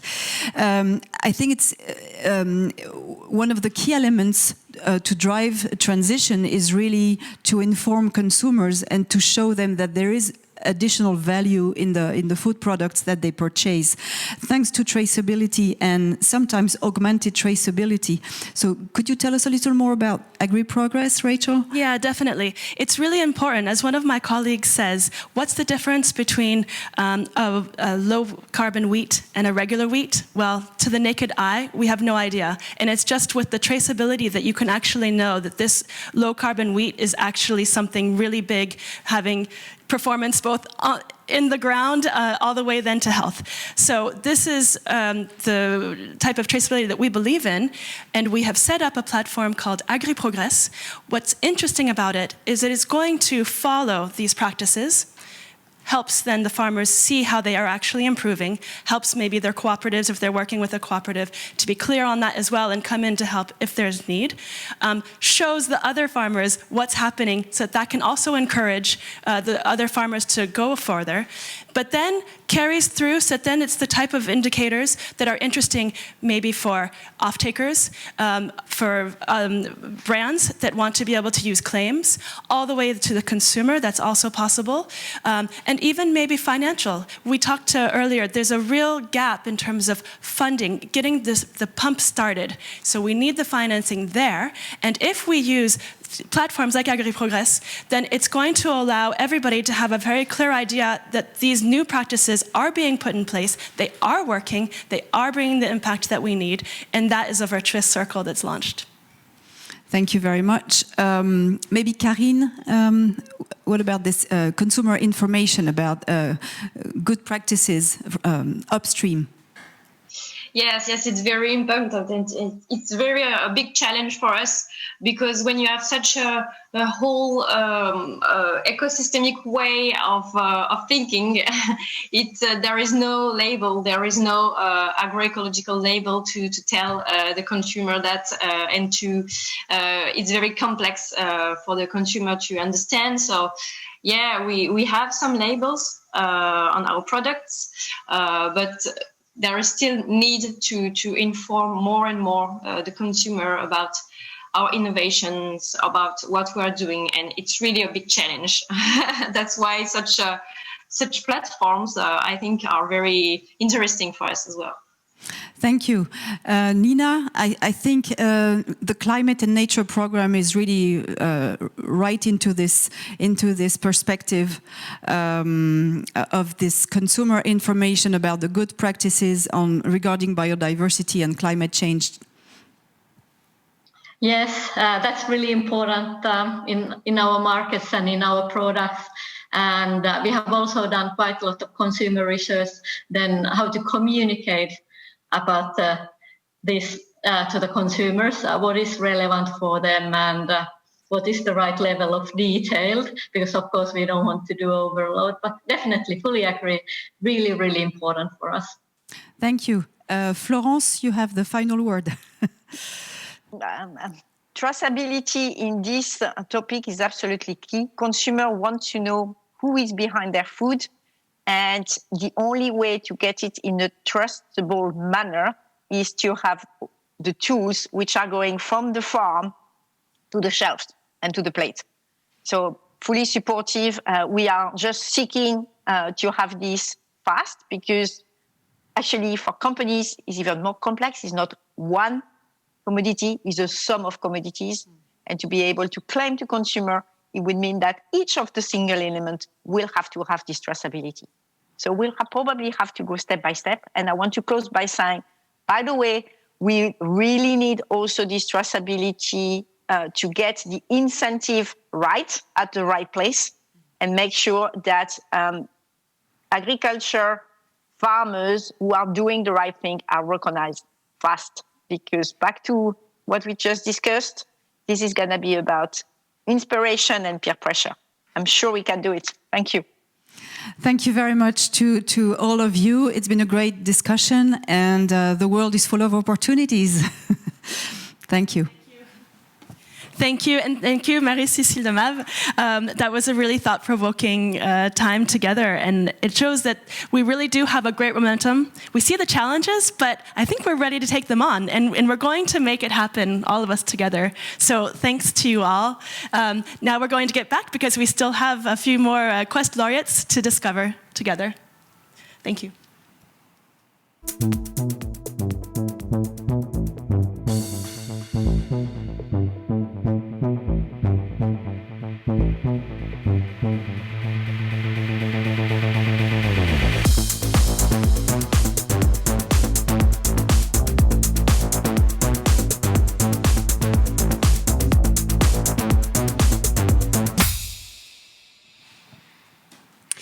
Yeah, thank you for this great insights. And now let's jump back on our fifth region and back to January 2021, when we held our selection Southwest Europe. So this region is known as well to be a very diverse region in terms of agriculture. It's also the first region in terms of agricultural output, and it's a region that is planned to be hit quite differently by climate change. For instance, Mediterranean region will be quite high by that and by droughts especially, and so we have numerous players. Of course, in France, these players are really identified in RAE, Arvalis, that are working on adapting or farming for the needs of tomorrow. But also, I would like to highlight maybe Andalusia Agrotech, which is the largest digital innovation hub of the European Union, working on digital tools for irrigation system, for instance, in a region, Andalusia, that is quite hard already, by droughts. It's also one of the first regions in terms of fundraising in Europe, so which is good. We are able to fuel our innovation, as Julien de Normandie was explaining. And that leads to a strong expertise in data collection, agrobotics, and agbiotech. But maybe without further ado, our laureate, Greenback, working on soil health, and I will let Quentin Sagnier explain us a bit his project. Hello, Quentin. Hello, everyone. Can you hear me? Yeah, very well. Quentin, please. Okay. Yeah, thank you very much for having us. In a few words, Greenback is the first global soil rating agency. We are providing a universal valuation of the ecological status of any agricultural soils. And why are we focusing on soil? It's obviously because 95% of our sustenance depends upon cultivated soil, because 80% of Earth's carbon is stocked in soil, and 25% of our biodiversity on Earth is living in our soil. So, and many other reasons, but so it's very important to connect with the soil. And according to UN, more than 50% of our agricultural soils are in a critical or very critical situation. So the measure of the soil health is a measure of environmental impact. Impact on biodiversity, we are making this through DNA analysis. Impact on climate through characterization of soil carbon. Impact on safety through measurement of soil pollutants. So our goal is to help all actors involved in agricultural value chains to drive their agricultural transition. Our business model is to deliver a free rating, a free soil rating to the farmers, to help them to identify and to reward the good practices, and to identify and to change the bad practices, and to give farmers access to new revenue streams, financing and insurance, revenue from premium crop, from healthy soil, carbon credit revenues, and to accelerate the change in agricultural practices. Finally, our goal is to put the negative externality of agriculture back into the decision-making systems of all actors. All these actors are going to be our customers in the future. I hope so. The food industry, the cooperatives, the banks, agricultural consultants. For them, we are going to deliver the information they need to change the way they are deciding on soil. After more than 2 years and a half of scientific and technical developments and 12 pilot projects, our team is very close to Greenback activity in the coming weeks with our first customers. Thank you. Thank you very much, Quentin. It's really exciting, especially considering all that we've just discussed. How much then do you predict in terms of what should be the agricultural practices thereafter to remediate the problem? What kinds of practice do you actually recommend practices to remediate what you find in the soils? Our goal is not to recommend the practices. Our goal is to connect the practices with the concepts of the place, to be able to give to the people acting on the soil, acting on the farming activity, the information of the impact of what they are doing on the soil. So obviously, as you are connecting this information, as you are developing this kind of connection, you are able to see what is good and what is not good. Right, great, thank you. So it can help the consultant and the actor to change. Okay, very clear. Thank you very much.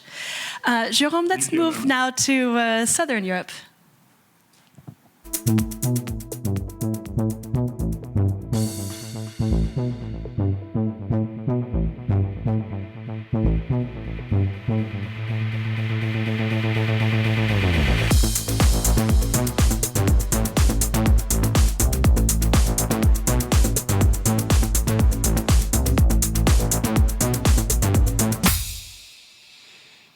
Yes, now time for the sixth region, Southern Europe, which we could divide on one side the Western Balkans that have their agriculture more focused on arable, and on the other side Greece, that is a country very well known for specialty crops, where it takes a big part of the total area for agriculture, and especially olive groves, as we could all imagine.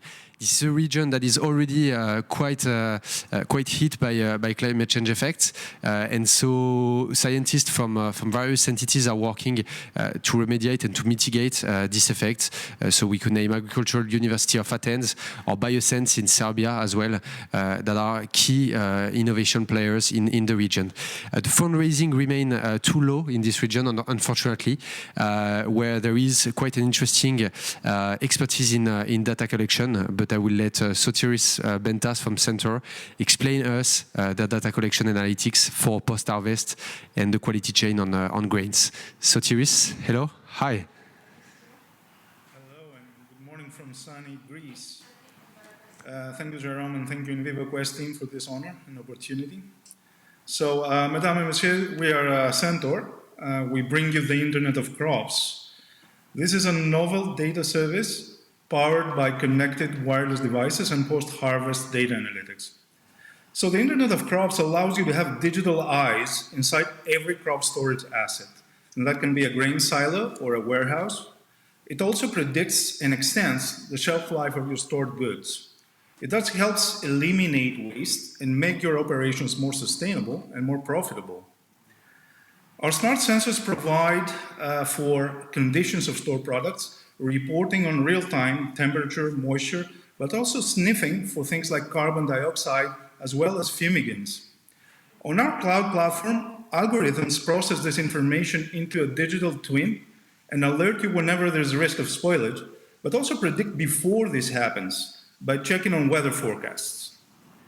So your grain, if it is about to go bad, or if it risks developing mold or odor, or even worse, mycotoxins, you receive an alert from our system. Even better, the Internet of Crops will control your ventilation engines. It will control your fumigation process in order to extend the shelf life and defend your stored crop against insects that threaten to eat your profits. Our system is widely deployed in more than 25 countries, not just in Europe, in farm and commercial storage, flour and pasta mills, even on Panamax vessels hauling grain cargo across continents. We help producers protect and preserve their harvest. We also help food brands achieve new levels of digital traceability, as it was just mentioned, from farm to shelf. I will be very happy to share more details if you have questions, and I'm available to discuss your pilot of this new technology that is now taking the agri-world by storm. Thank you so much. Wow, thank you. That's exciting. Can you tell us a little bit more about this digital twin? It's quite interesting. How does it work? Tell us a little more about the parameters that you use.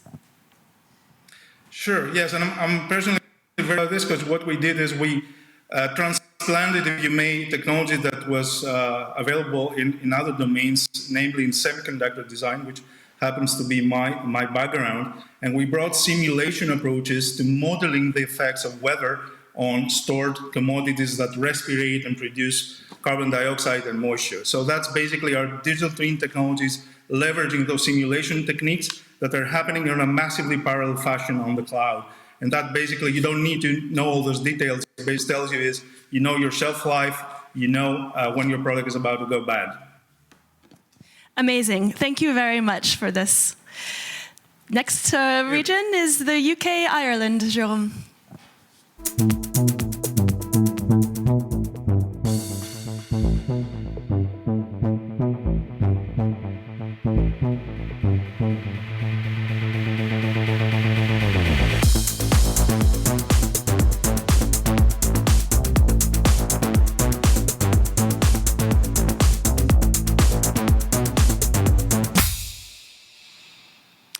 And so last but not least region, UK and Ireland, which we conducted only a month ago in March 2021. So it's a region more known for its livestock production, obviously, but it's quite big on crops as well, especially on cereals and root crops, for which UK is the 10th world producer.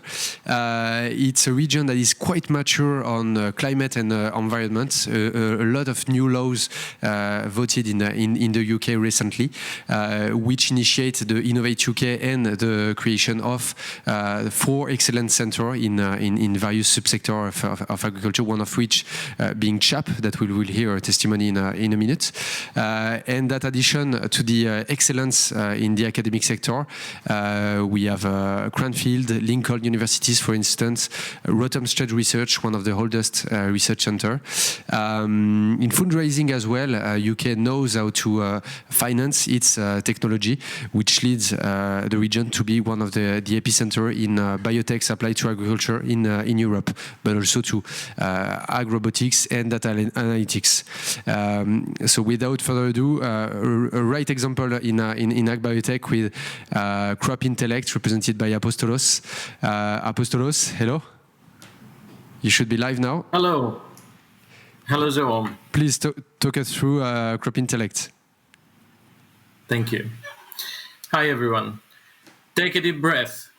We take for granted that the air we breathe is clean. 400,000 premature deaths occur in the EU alone every year due to nitrous oxide causing air pollution. Nitrous oxide comes from cars and factories, but twice as much comes from agricultural land, receiving nitrogen as a standard farm practice globally. Our solution is R-Leaf. It captures nitrous oxide from the atmosphere and converts it to nitrate. This is performed through photocatalysis. Our material are sprayed on top of the plants. It captures nitrous oxide and provides to the plant nitrate, which is used for growth and higher yields. For every square meter of R-Leaf that we spray, we clean 50 cubic meters of air from nitrous oxide daily. R-Leaf has been proven externally for its efficacy and achieved yields of up to 20%. I'm Dr. Apostolos Papadopoulos, founder and CEO of Crop Intellect. We perform R&D to develop disruptive technologies that increase agricultural productivity sustainably. Our core business is to patent these technologies and work with partners to take them into the market globally. We are a small but lean team, and we outsource our manufacturing and admin, and for every R&D project we build a team of experts. R-Leaf can significantly improve the air we breathe, increase yield, which supports food security. We are looking for your support to take this into the market. Thank you. Thank you, Apostolos. And so, to take it into the market, what are your next steps immediately? Yes, we're looking for partners that have access to the global market. They have established networks, and we can collaborate with them to use, for manufacturing, for getting into the different countries, reviewing the regulatory requirements for its country, And also we're looking to develop carbon credits from this technology, which would be, it's very current and will be useful to the partner. Thank you, Apostolos. Exciting to hear what you have in store with Crop Intellect. Now, I think without transition, I'd like to hear, I mentioned them before, CHAP, which is the acronym of Crop Health and Protection. And I think that we have Jenna Ross from CHAP that should be joining us live to make a testimony. Thank you, Apostolos. Thank you. Bye for now. Hello, Jenna. I think Jenna should be joining.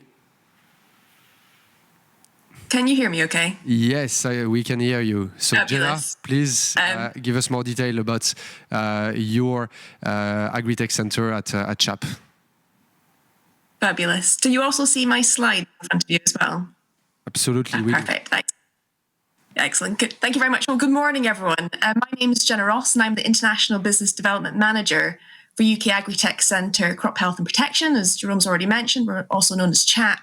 And today I'm going to be showcasing CHAP's world-leading UK agri-tech capabilities and facilities and how they can be used to help drive innovative solutions. Next slide, please.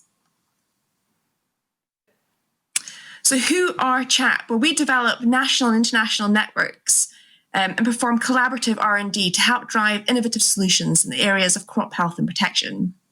We do this by developing a wide range of partnerships, and we have 4 non-delivery partners, which you can see in the slide on the right-hand side, as well as 12 delivery partners. And these 12 delivery partners include our 10 centres of academic excellence across the UK. And our capabilities span 5 main themes, and this includes crop and protein diversification, advancing intelligent agronomy, controlled environment agriculture, soil and crop health systems, and innovative crop health strategies. Next slide, please. So as I mentioned, we're made up of world-leading capabilities, which was invested into by Innovate UK, and these include our Biopesticide Development Lab in partnership with CABI, and here we can conduct efficacy testing, mass production, formulation, and application studies. We also work with CABI on our national reference collection, also in partnership with FERA, where we house a unique catalogue of UK crop-related microorganisms within a searchable database. We also work with CABI on our international pest horizon scanning capability, where we support the PlantWise programme across Ghana, Nepal, Peru, Vietnam and Malawi. Next, in the top right there, we have our Fine Pheno Centre laboratory, and this is in partnership with Rothamsted Research, which has already been mentioned this morning. Here we can automate the repetitive phenotyping tasks to identify unique spectral signatures for the likes of pests, diseases and weeds. Next, we work with FERA, and this is in partnership for the Crop Monitor Pro tool. Here we've got a sophisticated forecasting and decision support tool that assesses the risks posed by pests and diseases and looks at the need to spray. And so far in the UK, this has been developed for winter wheat, oilseed rape and potato. We also work with FERA on our eFlow mesocausing capability. And here we can look at the effects of agricultural contaminants and high-tier risk assessments, but under controlled conditions. Next, we have our Molecular Diagnostics Lab, where we work with NIAB on a wide range of tools and capabilities, and these span from metagenomics through to target capture and amplicon sequencing.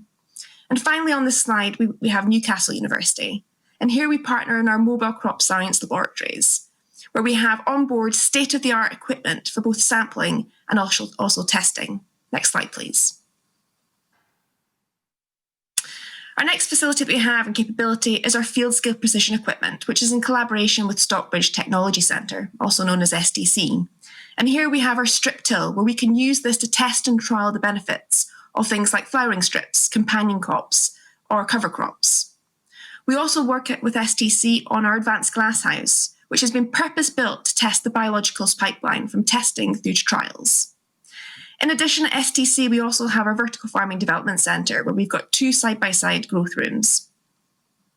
Next, we have our soil health facility, which you can see in the top corner. This is working with Cranfield University, along with our sister Agritech Centre, AgriEpi. And here we can assess and phenotype the entire growth cycle within a pilot-sized facility.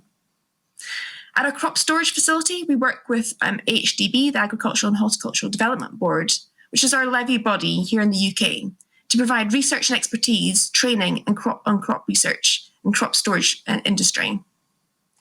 Then we have our ICEA, the Innovation Hub for Controlled Environment Agriculture. And here we collaborate with the James Hutton Institute and Liberty Produce to demonstrate and test next generation technologies for both indoor and protected crops. And finally, we have the Natural Light Growing Centre.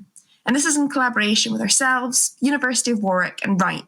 And here we can look at replacing traditional glass in glasshouses with a material called ETFE. This allows greater UV penetration and has been set up as a test bed to test new and emerging technologies. Next slide, please. So with regards to international opportunities, we've seen from my slides that CHAP can offer a wide range of state-of-the-art facilities, along with the world-leading expertise through our delivery partners. We also aim to build global networks and partnerships, and also develop and deliver projects, demonstrators, as well as tackling wider challenges. And we try to do this and catalyse this through a number of mechanisms. And this includes building consortia to develop grant-funded projects, which is also strongly supported by a project management team, both for UK and internationally funded projects. But we can also work and develop with commercial companies to develop commercial contract research proposals with clients, directly working with them to develop specific needs. We also run a new innovations program, have an excellent marketing and events team, and finally we have our membership program. Next slide, please. So our membership program here at CHAP is made up of both national and international members covering SMEs, large companies, academic institutes, and we very much use this as our member platform as an ecosystem to encourage innovation. Next slide, please. Here at CHAP, we also have just recently launched our dual international membership program alongside our sister centre, AgriEpi. And this is specifically relevant for those organisations and businesses working within the precision agriculture sector. And this comes with an array of benefits, which you can see here on the slide. Next slide, please. So if you'd like to know more about CHAP's capabilities and our facilities, or you're looking to develop a grant-funded project or commercial contract research, or you're also just interested in our wider CHAP membership offerings and programs, then please do get in contact. My email address is on the slide, and you can also contact us through our various social media channels. And thank you very much to the invivoquest for inviting us to participate today. Thank you very much. Thank you very much, Jenna, and thank you to the team at CHAP for facilitating a lot of introductions in the UK and taking part in the UK section. So that wraps up our Quest EuroTour part, but do not move, we are attacking now the conclusion.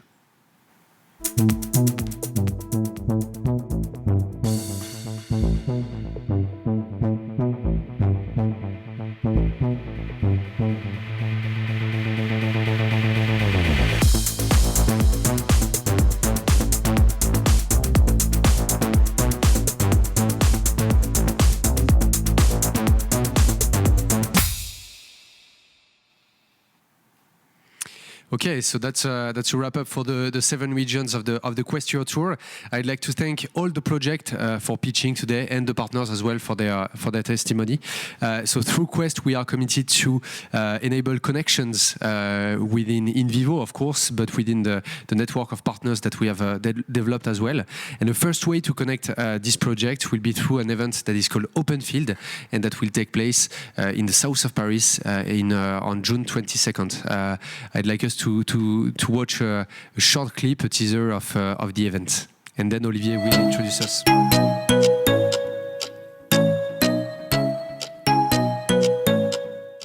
Bonjour, Olivier Descroisettes, bienvenue sur Open Field 2021, plateforme d'expérimentation de la 3e voie de l'agriculture de Bioline.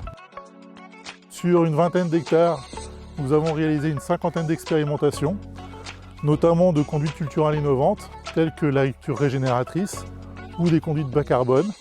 Et donc nous aurons le plaisir de vous présenter le 22 juin les résultats de ces différentes expérimentations, de vous les commenter, de vous les partager, mais également de réaliser des démonstrations de matériel en live au champ afin de mesurer cette fameuse 3e voie de l'agriculture. Aussi, je vous attends le 22 juin à Milly-la-Forêt pour partager avec vous toute cette expérience emmagasinée. À très bientôt.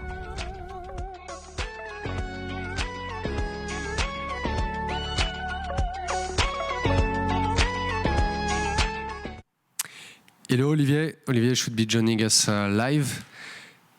Hi, Olivier. Can you hear us? Yes. Yes, hi. You can hear me? Yes, well, could you give us more detail on OpenField? Yes, yes. Hello all. So first, I would like to address a huge thanks to the Quest team, Fabrice and Jérôme, for this beautiful innovation overview of the European AgTech. In fact, it was very interesting to participate in the technical jury. And I can say we have seen amazing AgTech in different topics about biocontrol, robotic, sensors, etc. So I'm looking forward to feel welcome the Quest laureates on OpenField, the third wave platform of agriculture by BioLine, the June 22nd. The Quest laureates will be able to share their expertise and present their solution to the French agricultural distribution and in vivo companies. And we will have 400 distributors during this time. And especially for the Quest laureates, we will organize a special session with the French distribution. Also on this day, we will present 53 years about innovating cropping systems, demonstrations of equipment, new nutrients for low carbon footprint strategy, regenerative agriculture 3 years, etc., etc. So I guess, or I hope, it will be a great event for the Quest laureates. And say them, see you soon on OpenField. Okay, great. Thank you so much, Olivier. I think that this open field of this year is particularly exciting because of the Reg Ag trials that you're mentioning, and also the increased agrobiodiversity. It's really amazing and exciting. Let's now turn to Marc Duponcel. He's the head of research sector at DG Agri of the European Commission, and we'd like to hear his insights into innovation funding and the programs. Good morning. Yeah. Good morning. You're still 2 minutes before noon, so that's still good morning, everyone. I don't know whether I will see the slides. I tried to attend the previous speeches and so on, but I did not have the sound. So unfortunately, I did not hear the details of what the laureates of Quest have provided. But it seems to be very interesting, and now we'll talk a little bit about what we are going to do with Horizon Europe and the investments that will allow you guys to continue to work together. But I don't see my slides, huh? Yes, we can see them. Okay, so I will have to guess then. Can you go to the second wait a minute. Yes. So the second slide? 2030. Yeah, I mean, on the second slide, yeah, okay, now I see. I mean, you see here, these are the targets that have been defined with the Farm to Fork strategy, which are pretty ambitious. I don't think that you will say the contrary to that. But we have also additional targets. I mean, now you see that, in the last couple of days, there was an agreement between the Parliament and the Council also on the 55% reduction of gas emissions by 2050. So we have a lot of targets which are pretty ambitious, which apply to the farming sector, and that needs to be accompanied with ambitious research. Next slide, please. And for that, we have a new CAP. I won't speak about the CAP measures now, of course, but one important feature of the coming CAP is that it gives a quite large place to knowledge and innovation. I mean, knowledge, innovation, and digitalization are a cross-cutting objective of the CAP. Next one. That shows that when we speak about innovation in DG Agri, we take it quite seriously. Next slide, please. Move a bit, yeah. In the last 7 years, we've been working with 1 foot in the CAP and 1 foot in the framework program for research and innovation. That's the manner we we developed to push for research and innovation in agriculture. We have developed a strategy, and we have developed the instrument, European Innovation Partnership, EIP Agri, that allowed us to make the link between the two policies. Next one. And one important feature, and I think that you perfectly reflect this actually, is that we have been keen that with the research project, whether that's the activities that we fund with the framework program, also the bottom-up projects that we support, innovation projects that we support with the EIP Agri, is that we don't have the different actors working in isolation from each other. I mean, we firmly believe that there is a lot of cross-fertilization between the knowledge that is with all the partners. I mean, the farmers, the foresters, the advisors, the knowledge brokers, the SMEs, and also the scientists. So what we want to have, and that's what we call the multi-actor approach, is that all those guys work together from the beginning until the end of the projects. And that basically has been a key priority of our activities. I mean, out of the 1.56 billion euros of research that we have funded, I mean, 2/3 were with this approach. So you will see that I think that this is very much the manner you are also dealing with innovation in vivo. Next one, please. So this shows here we speak about 1.9 billion euros of projects, because that's also activities that have been financed outside of our direct responsibilities. So a lot of bottom-up projects within the EIP, a lot of projects also with Horizon Europe, including those that have also helped to to frame research and innovation in the digital area in the last few years. I mean, the digital innovation hubs also. We have also a big project of 30 million euros in Internet of Things, IoT 2000. I think it is IOF. I don't remember the title of this. This project, but that's only the start, because with the future we are also coming up with a lot of new ideas. Next one, please.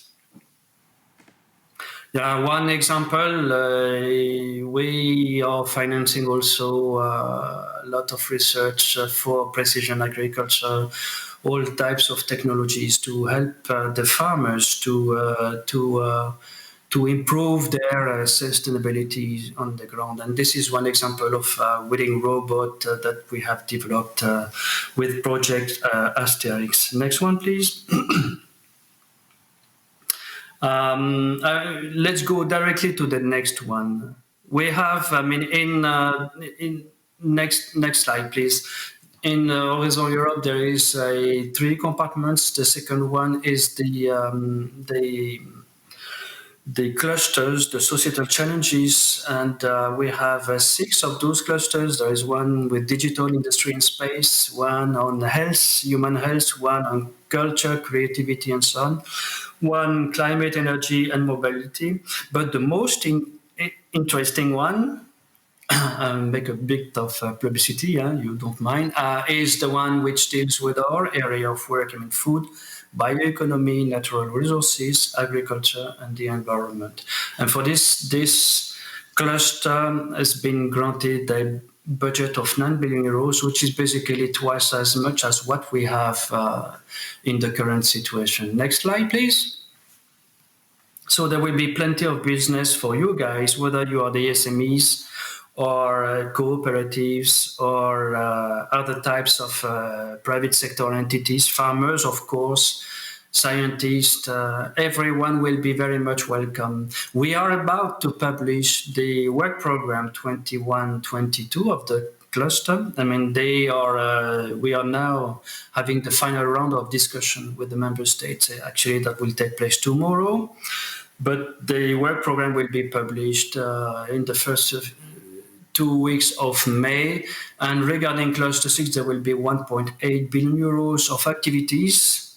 So plenty of stuff. Within which we have about 700 million euros of topics for agriculture, rural areas, forestry. So that will be for the topics that will be for work program 21 and 22.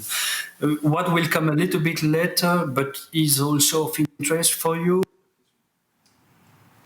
partnerships. Area, there will be 3, which will be quite important. A partnership on animal health. We will have also a partnership on ecology living labs and research infrastructures. And there will be a third one, which will deal with agriculture of data. So that will be also an important partnership for all those startups, service providers to the farming sector that are working with data, remote sensing, space, and so on. Precision farming. This partnership will be also a quite important initiative. That will come on top of all the topics that we'll have in Work Program 21, 22. There is plenty of super interesting work to do. Next one, please. The last one. This is almost last one. This is about a new initiative from Horizon Europe, that there will be a number of missions, research and innovation missions, which will link Horizon Europe and other policies on key issues to be for society. And one of these is soil health. So this is still in preparation. We still need to have a Commission decision on which, if all the 5 mission areas will go through, but there is this one which will be pretty important, where there will be really sizable investment made and where everyone will be welcome, in vivo, the startups, SMEs, everyone. So, and I will terminate. I still have one slide which recaps all of this, is that we have the means now to work together, and we really want to work with you guys so that we can push a little bit further this innovation and the contribution of innovation to the challenges, the issues that we face in the farming sector. I hope I have not been too long. Thanks a lot. It's easy to not see the time pass because it's really exciting and inspiring, all that you've presented. Maybe we could come back a little bit to some of these key subjects that were discussed in the conference. I'm sorry if you weren't able to hear the discussions. We're talking a lot about the need for agrobiodiversity and getting more diversity back into the soils. Plant-based proteins, for example, that can have great advantages for agronomics, but also then an interesting impact in Europeans' diets. I'm just curious to know if you're looking at that type of subject. That, and then the other, which I believe you absolutely are, is the carbon farming. Mm-hmm. Yeah, I will not be able to get too much into the details. But you will have plenty of information in 3 weeks' time when we publish the work program. Indeed, there will be a lot on those aspects. I heard at some point that you talked about demonstrations. There is this event on the 22nd of June, if I understood correctly, that is taking place near Paris. Right. We will also come up with quite a few projects, topics, ideas that will also support the demonstrations on the ground. This is basically also at the core of the activities that we have. And regarding carbon farming, regarding climate smart farming and so on, there will be also topics related to demonstration in this area. Biodiversity, agro-biodiversity, indeed, that's also an area where we will also have quite a lot of activities, but from different by soils. I mentioned before the soil mission, which if it goes through, we'll come up with big money, but we're also investing on alternative proteins. We're also investing in providing further research to the protein crop sector. On climate change, soil, carbon, there will be activities for people in the EU, but also we are setting up a collaboration at the global level. So we are doing a lot of things, and especially with the work program that is coming up, you will see that the link between agriculture, climate, and biodiversity, agro-biodiversity will be pretty explicit, and we'll come up with a lot of activities. Thank you very much, Mr. Poncel. Really interesting. And so we took notes. So in 3 weeks, waiting for the next set of fundings, we will take a look into that for sure. Thank you very much for all the example and for leading the way with the European Commission.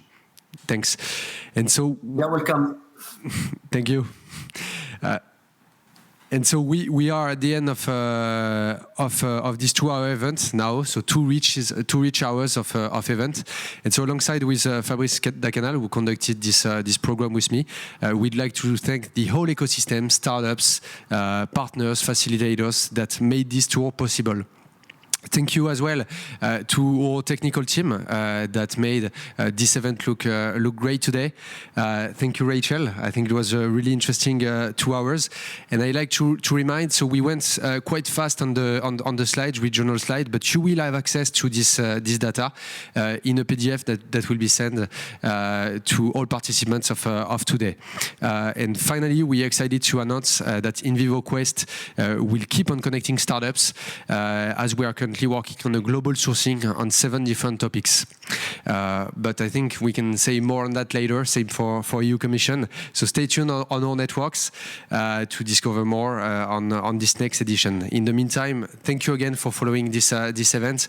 Have a nice day and take care. Bye-bye.